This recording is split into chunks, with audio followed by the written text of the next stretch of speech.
Hello and welcome back to The Spoken Word. My name is Travis. I'm your host.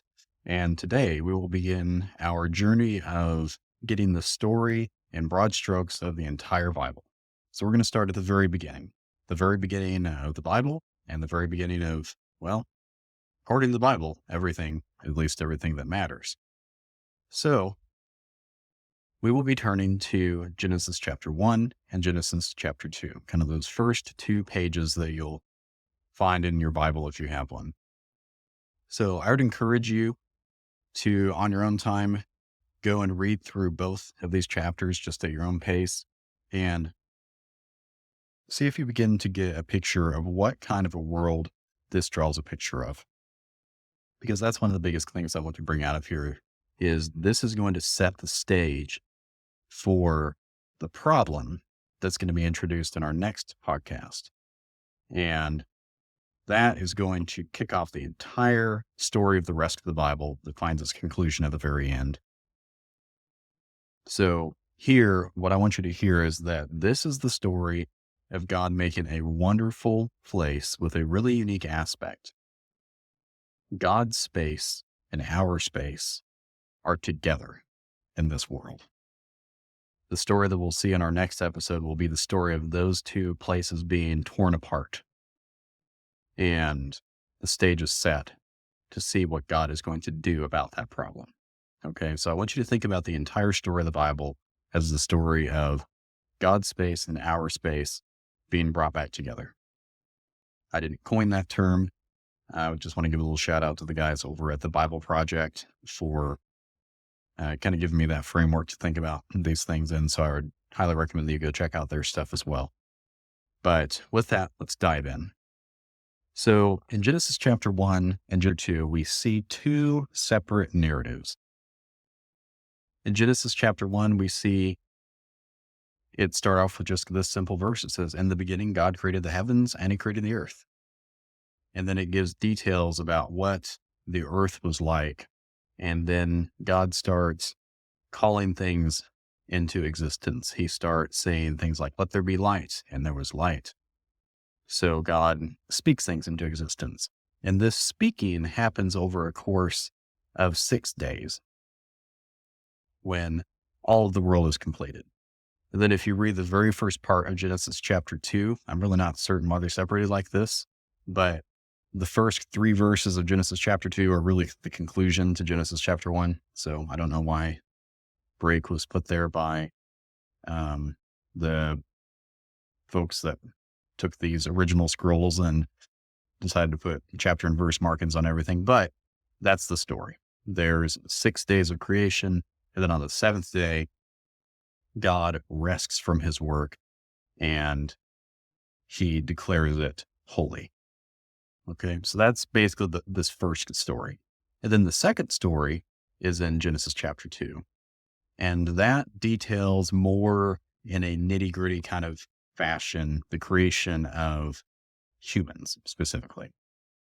Okay, but let's sit in Genesis chapter 1 for a minute. So we have these 6 creative days that God has here. And what's really intriguing is that if you take these 6 days of creation, you can split them up into 2 columns of 3.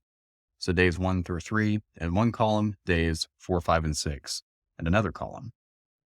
And if you line them up, there's actually a really interesting little parallel. And I had personally never noticed this until I was listening to a podcast about the Bible Project. But if you do line these up, you'll see some parallels. Let me tell you what I'm talking about. So on day 1, God creates light and dark. He creates day and night. Then on day 4, the first part of that second column, God creates the sun, the moon, and the stars. So it's like God makes things on this first column, and then he populates them on the second. This pattern continues. On day 2, God makes the waters above and the waters below, or the expanse, the sky. So we've got water up there, we have water down there. And then on day 5, God makes water creatures and he makes flying creatures. So critters to go in the water down low and critters to go kind of against the water up above us. On day 3, God makes dry land plus plants, which is interesting. And then on day 6, God makes land animals and he makes humans. So we see a God who makes places for things. He prepares the canvas and then he starts populating that canvas. So this is very orderly. The other thing that we see is that God has no competition. He just speaks things into existence and they happen. And this is in sharp contrast to other ancient creation stories that you might read from, say, ancient Mesopotamia or ancient Egypt, where there's usually some kind of conflict among the gods and somebody gets stabbed somewhere and blood falls down to the earth and, humans are made out of that. Just like crazy stories like that. This is a God who just hovers above the chaos and he starts speaking in things into existence and he brings order at his command from chaos. He has no competition. The other thing is kind of an intriguing little point about God. If you go look towards the very end of Genesis 1, this is in verse 26. It's talking about the creation of mankind. And God says, let us make man in our image according to our likeness. So when God refers to God's self, he uses a plural term, us. Let us make man in our image. He's not just having an internal conversation with himself where he says, let me make man in my image according to my likeness. He uses this plural communal term, which is intriguing because I don't think that this idea of God being a plurality is really,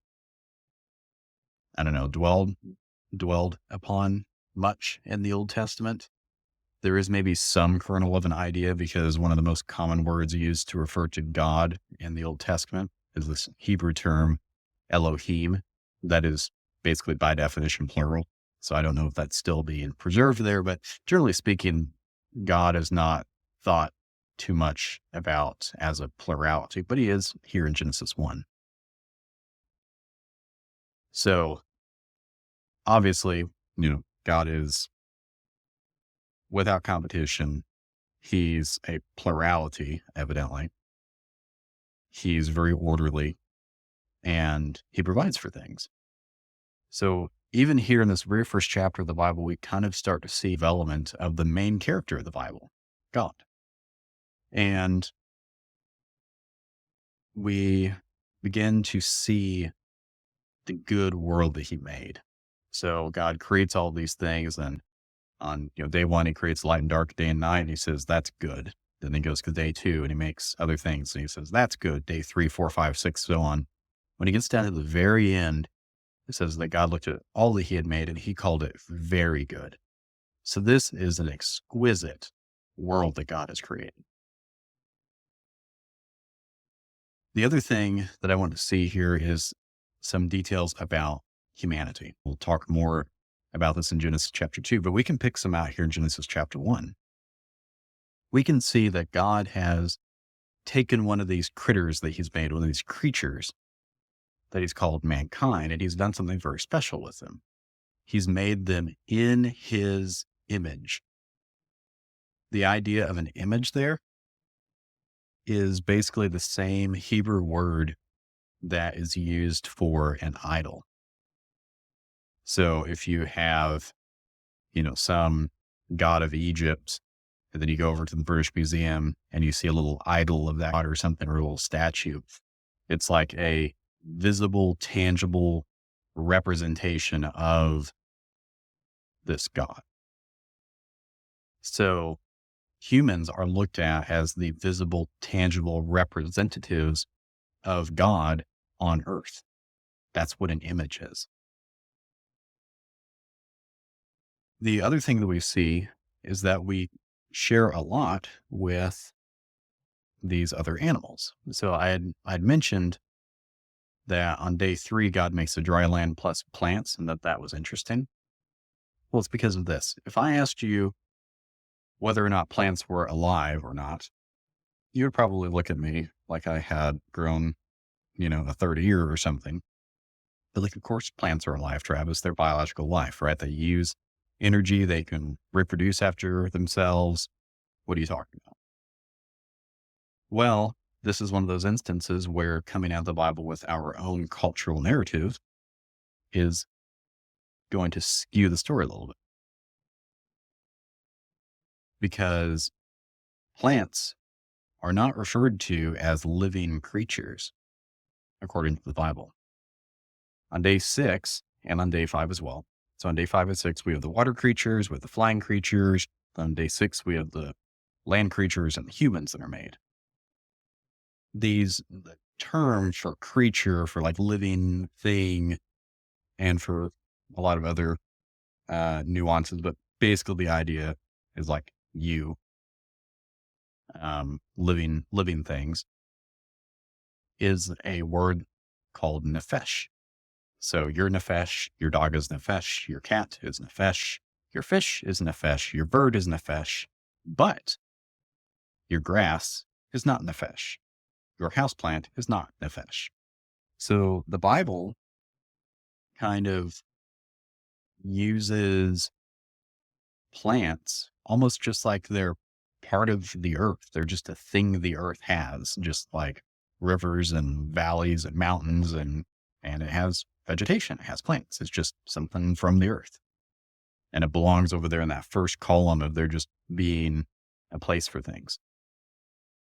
So I think that's just an interesting little aside. It's like plants are actually part of the stage that's set. They're just there. They're part of the provision. God didn't make creatures and not have food for them. God made a time, he made a place, and then he made supplies for those creatures. So I think that's kind of an interesting thing. The other part is that we see this interesting relationship between humans, who are nephesh, and the rest of nephesh, the rest of the creatures. We are given this task of ruling. It says in Genesis, this is Genesis chapter 1, verse 26, continuing on from where we talked about the image part. It says, they will rule the fish of the sea, the birds of the sky, the livestock, the whole earth, and the creatures that crawl on the earth.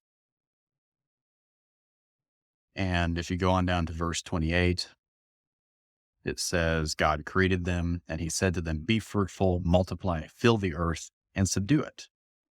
Rule the fish of the sea, the birds of the sky, and every creature that crawls on the earth. And then he says, look, I have given you every seed-bearing plant on the surface of the entire earth, and every tree whose fruit contains seed. This will be food for you, for all the wildlife of the earth, for every bird in the sky, and for every creature that crawls on the earth. I have given every green plant for food. So we have this really harmonious world, and humans are given this task of having a beneficent rulership over other creatures. So the way that people treat animals is actually biblically very important. It's one of the core parts of being human, is having this beneficent rulership. This is a rulership in an authoritarian way. It's rulership in the sense of bringing order to the world. It's providing for things, right? God rules the entire creation. And what does he do? The very first 3 things that he does are all creating a place and providing for those other things that he's going to bring into existence. And we're called to do the same thing to the earth. We're called to subdue it, we're called to bring order to it. Just like God brought order to the entire creation. So you can see this part of the image of God, just because it says in verse 27, so God created man in his own image. He created him in the image of God. He created them male and female. We have a story where humans are like a little representation of God.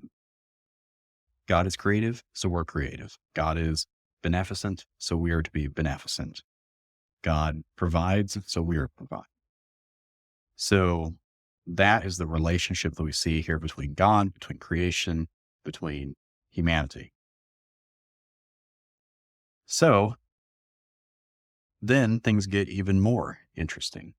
You flip over to Genesis chapter 2, and this is kind of a parallel record where I think, so some people, let me back up, some people would say that, oh, there's two separate creation accounts and they don't really mean anything to one another, and therefore the Bible is flawed and et cetera, et cetera.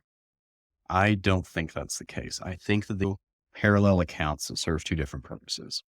If you were sitting around a fire 3,000 years ago and you asked Grandpa, hey, Grandpa, tell us about the time that God created everything, he'd tell you Genesis chapter 1.